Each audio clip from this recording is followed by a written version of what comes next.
እየተወራ ያለው እንግዲህ ቴዎድሮስ ካሳሁን በመጀመሪያ ደረጃ ስሙንም ለዚህ ህዝብ ማስተዋወቅ ፈልጋለሁ። ቴዎድሮስ ካሳሁን ገርማሞ ዱካሳ ይባላል። አባቱ ኦሮሞ ናቸው። እናቱ የጉራጌ ሰውና በእናቱ እናት ደግሞ ያደዋ ሰው ነው። ውሸት ነው። የጎንደሬ አስቴር አወቀ ለምሳሌ ጉራጌ ነው እና ይሄ ወደ አማራ ለማጠጋጋት ነው። እኔ ቴዲ ባለኝ መረጃ ቴዎድሮስ ካሳሁን ወያኔ አንዴ አማራን ለመምታት መታወቂያ ኦሮሞ፣ አማራ፣ ትግሬ እያለ ሲያዘጋጅ አማራ ብሎ ሰጠውት ነበር። ጠበቃ ይዞ ነው እንግዲህ ጉራጌ ነኝ የሚል ሲያስቀይር በአካል አለው አውቃለሁ። ስለዚህ ውሸት የሚወራው አሁን ይሄ ተራ ነገር ነው። ስለዚህ ንጉስ ሊሆን ቀርቶ የንጉስ ሊቀ መኳስ ሊሆን አይችልም እንላለን እኛ አማራ ብሔርተኞች። ቴዎድሮስ ነጋዴ ነው። ወቅት እየጠበቀ ሙቀት እየለካ ለገንዘብና ለዝና ጊዜ እየጠበቀ የሚመጣ ነው እንጂ ለህዝብ የሚቆም ሰው አይደለም። የወያኔ አባልና ምልምል ነው። የአዲስ አበባ ወጣትን በህወሓት ዘመን ተቃዋሚ በመምሰል ወጣቱ እንዲከተለው ሳይታሰር ታሰር እየተባለ ሲፈታ አይተናል። ተቃዋሚ አይደለም። የቴዲ ግጥሞች በሙሉ ከአባቱ የተገኙ ናቸው። አባቱ የሬዲዮ አዘጋጅ ነበሩ። በጣም የታወቁ የምናከብራቸው ናቸው። እሳቸው የአማራ ወታደሮችን ግጥም በፖስታ ሰብስበው ጠርዘው ያስቀመጡለት ነው። ምንም ከአማራ ውጭ የሚዘፍነው አንድም ነገር የለውም። በአማራ ዝና፣ በአማራ ቋንቋ፣ በአማራ ባንዲራ፣ በአማራ ሀገር ጥበቃ የሚሸል። ስለዚህ ቴዲ ኦሮሞን ይጠላል የሚባለው ውሸት። ምክንያቱም አባቱ ኦሮሞ ናቸው፣ ገርማሞ ዱካሳ ናቸው። ውሸት ጉራጌ ምናምን እየተባለ የሚቀባጠረው እና ቴዲ ኢትዮጵያን ቢወድ ኖሮ ልጆቹን አሜሪካን አይወልድም ነበር። በጣም የማዝነው ግን የኢትዮጵያ ሕዝብ እውቀት ስለሌለው ቴዲ ኦፕ ባስደረገ ቁጥር ንጉሱ ተወልደዋል የሚሉ የኳስ አድናቂዎች አሉ። እነዚህ ደግሞ ከእውቀት የተጣሉ ጫት ሲቅሙ ለውዝ ሲቅሙ የሚውሉ ሰዎች ናቸው። እነዚህ ከአንድ ብሔር አካባቢ ስም ላለመጥራት ነው የመጡ ናቸውና ንጉስ ነው ይሉናል። አንድ አዝማሪ ወይም ዘፋኝ ንጉስ ሊሆን አይችልም። የንጉስ ግን አጫዋች ወይም ሊቀ መኳስ መሆን ይችላል። ስለዚህ ማሳያ የምን መሰለህ ቴዲ በሰማያዊ ፓርቲ ጊዜ ታውቀዋለህ። ሳሙኤል አወቀ ደብረ ማርቆስ ህወሓትን በፌስቡክ ተቸ ተብሎ ነው ተቀጥቅጦ ታስታውሳለህ የተገደለ። ደመቀ ዘውዱ ለወልቃይት ታገላለሁ እያለ ወርቁ አይተነው ነው እሱ ወይስ አብይ አህመድ በአውሮፕላን ከሚኒስትሮች ምክር ቤት ሄዶ ጎንደሬን ያታልል ነበር? አየህ ቴዲ ወያኔን አባል ባይሆን ወያኔን ቢቃወም ኖሮ ይገደላል። ፋክቱ ይሄ ነው። ምክንያቱም ሳሙኤል አወቀ ህወሓትን በፌስቡክ ተቸ ተብሎ ነው። የኢትዮጵያ ወጣት ይሄን ያውቃል። ማንኛውም ብሔርን ሊክድ አይችልም። ደብረ ማርቆስ ላይ በፍልጥ ቀጥተው ነው የገደሉት። ስለዚህ የአዲስ አበባ ልጆችን የከተማ ልጆችን ለማስከተል ወያኔ ትግሬ ዲኤስቲቪ እና ቴዲን ነበር ያኔ እያጎሉ ህዝቡ እንዲምታታ ሰው ገደለ ብለው ያስራሉ። ከገደለ እኮ መታሰር አለበት። ወንጀለኛ ከሆነ 20 ዓመት 15 ዓመት ተቀጥቶ ልናየው ይገባል። ውሸት ነው። የኢትዮጵያ ጠላት የሆነውን ኢሳያስ አፈወርቂን ከአብይ ጋር ቤቱ ቁርጥና ክትፎ ጋብዟል። ብዙ ሰዎች በቴዲ ቤት ሲያልፉ ነው በአጋጣሚ ነው ይላሉ። አንተ ነው ይሄ ይጠፋል ብዬ አላውቅም። ምክንያቱም ብዙ እዚህ ጋር ብዙ ታወያያለህ፣ ብዙ ታነባለህ እና ይሄ ለአንተም አይጠፋ። አንድ የሀገር መሪ እንደው ዝም ብሎ በቴዎድሮስ ካሳሁን ቤት ሲያልፍ አብይን የሚያክልና ኢሳያስን የተባለ የምስራቅ አፍሪካ ጋንጊስተር ቴዲ ቁርጥና ክትፎ ሲጋብዘው በሚስቱ በኩል ነው። ሚስቱ የሻዕቢያ ሰላይ ስለነበረች ነው። እንደዚህ ያሉ ግለሰቦች የዋ ናቸው። ኢሳያስና አብይ የሀገር መሪ ሆነው ሳለ ተራ ሰዎች እኮ አይደለም። ታስቦበት የተደረገ የታቀደ ነው።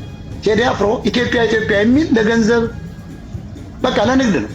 በተለይ የአማራን ኪስ የአማራን ዲያስፖራ ለማጠብ ለመዝረፍ።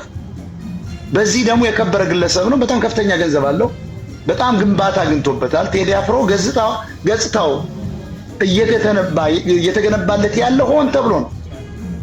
ሆን ተብሎ አሁን ከትግሬና ከጉራጌ ከኤርትራ አካባቢ አሁን ጽምዶ የሚባል ነገር አለ። በሚስቱ በኩል በጣም ኤርትራኖች ጨምሮ ይደግፉታል። በመሰረቱ ቴዲ ለአንድ ኤርትራዊ በሚሊዮን ብር ሲሰጥ ለታገቱ የአማራ ሴቶች ለተገደሉ የአማራ ሰዎች አንድም ነገር ያደረገው ነገር የለም። በአይናችን አይተናል። ኤርትራዊ ተፈርዶበታል ሊገደል ነው ሲባል በሚሊዮን ዶላር አውጥቶ ሲሰጥ አይተናል።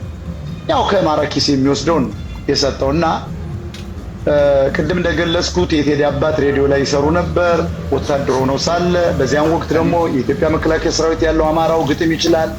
ያን መድበል ሰጥተውታል። ጥሩ ነው፣ አይዘፍንም አይባልም፣ ጥሩ ድምፅ አለው፣ ምንም አይካድም። ስለዚህ ቴዲን ብታየው ቴዎድሮስ በዘፈኖች ውስጥ ኦሮሞ፣ ትግሬ፣ ጉራጌ እያለ ሲጠራ አይተው ከሆነ ጎጃምና ጎንደር፣ ኦሮሞና ተጉለት you see he never mention Amhara people but he got $1 million from Amhara people. ይሄን ማወቅ ያለብን ቴዲ የኤርትራና የአድዋ ዘር ያላት ሴት ሲያገባ ታስቦበት ነው። ፖለቲካዊ ጋብቻ ነው። እንደዚህ ምናምን ጸጉሩን ቅንድቡን ሊቀነደም ውሸት ታስቦበት ነው። ሚስቱ የወያኔ ሻዕቢያ ሰላይ ነች።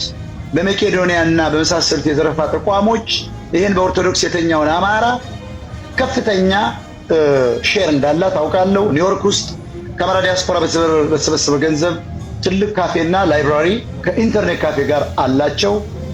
ይሄ ነው። ስለዚህ ቴዲ ኦፕ ባደረገ ቁጥር ጃያ ተወልዷል የሚሉ ቂል ኢትዮጵያኖች ናቸው። የማያውቁት ነገር መረጃ የላቸውም። ስለዚህ አሁን የቴዲ አፍሮ የሶሻል ሚዲያ ቅስቀሳ ለ7 ዓመታት የአማራ ሕዝብ ሲጨፈጨፍ ድምፅ ስላልሆነ፣ ስላልተቃወመ፣ ስላልረዳ ደብረ ብርሃን እኮ ቅርቡ ነው ለሱ በአማራ ሕዝብ በኩል ተቀባይነት ስላጣ ተቀባይነት እንዲያገኝ ሰይፉ ፋንታውን ግጥሙን ሰርቆታል። አብይ አህመድ እንዳይ ኢንተርቪውን ከለከለ። ይሄ ቱሪና ፋውሬ ነው፣ አንቀበለው። ቴዲ አፍሮ ለትግራይ እናቶች በሚል ከፍተኛ $1 ሚሊዮን ሲሰጥ ለአማራ ሰዎች ግን ደብረ ብርሃን ላይ 1 ኩንታል ጤፍ እኮ አላቀረበም። ግን የሚያገኘው ከቁጥር ብዙ ከሆነው ከአማራ ህዝብ ነው። ዶክተሮች ልኮ ይደግፉታል። ለምን ካልከኝ ቴዎድሮስ የአማራ ዶክተሮች ገጠር ይባላል ብለው ያስባሉ። የአማራን ዘፈኖች ላለመስማት የቴዲ እንዴት ቴዲ ንጉስ ነው ይሏል ዶክተሮች። ለምን ስትለው ገጠሬ እባላለሁ ብለው ስለሚያስቡ ነው እንጂ የአማራ ዘፈኖች አንተም ሌሎችም እንደምታውቁት በጣም አሁን እንደውም በጣም በአገር ላይ ናኝቷል። በኢትዮጵያ ምግብ ቤቶች፣ በተለያዩ ጭፈራ ቤቶች ይከፈታል። አሁን ያለ አማራ ዘፈን አይጥምም። ያለ አማራ ሰው አንተም ተናግራል። ጫው ነው ለኢትዮጵያ ብላልና በጣም እናመሰግናለን። ቴዲ አፍሮ ዶላር እየሰበሰበ የሚቀጥል ሰው ነው። ዶክተር የተባለው በጎንደር ዩኒቨርሲቲ ነው። በጣም የሚያሳዝነው እሱና ኦባንግ ሜቶ ባህር ዳር አማራ መሪ ስለሌለው ክልሉን በአደን የተባለ አማርኛ ተናጋሪ ትግሬ ስለከበበው የሌላ ዘሮች ከቅማንት ኮሚቴ አገው ሸንጎ ትግሬ ኦሮሞዎች ስለያዙት ኤርትራውያኖች ስለያዙት በጣም ኦኬ። ቴዲ አፍሮ የተባለ ዶክተር ሊሰጠው አይገባም።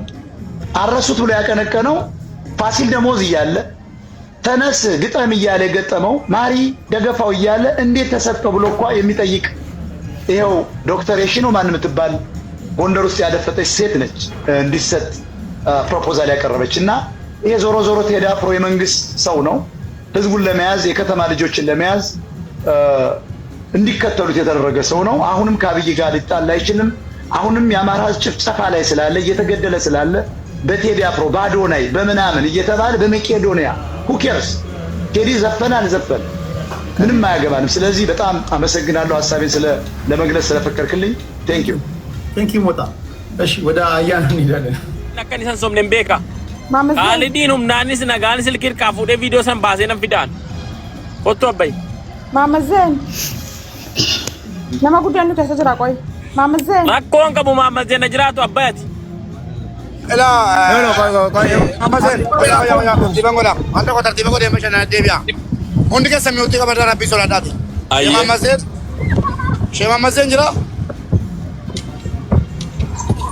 Shema Amazon anamma bakka wo injira nanna gefadda asaw nando watanna bela jira elam chayo kana tukasti ko rute qalin ada mubarak na tukat debise jere si arab sajira nanjatte achra ke dubin ono ga badda Allah يلا اتفقوا بوليتي كينيا ማመዘን ዱራ ዱርሲያን nama miidiyaati miti haadha arrabsaaran turani qoosaan immoo ani ijoollee jimmaa akka obbolaa kootiitti jaalladha rabbiin koon arga wallahi deebi'ee immoo nama miidiyaa irra ol ba'ee iyyus miti nama immoo fooloo barbaadu miti ilaalaa dhaqeetan tokko inni kaleessaa garaana gubee jira akka ijoollee jimmaatti jechuudha. Ani ijoollee jimmaa sattuu iyyuu nan jaalladhaa tuqamuu jiraan jaalladhu gandaafis miti zariifis miti an biyya jiraayyuu jiran beeku. ijoolleen koomentiidhaan sila mana mubaarakitti dhugaadhaan sobaa miti jechuudha. Dhugaa jiru koomentiidhaan himaaran biqiltuun sargaarti. Ana qofan godhinaa jechuukooti. Ani immoo gurra kootiin nama lama ta'ee dhaggeeffanne nama lama taanee jirra. Kan awwalaa Khalid eda alkan mubaarakiin arrabsaa ture. Ijoolleen isa bira jiru gaardii kooti jedhee makiinaa keessa kahatee namni an nama jettan kottaa jedhee yeroo inni baajuu warra kiyyaa ol galchus jalan jira.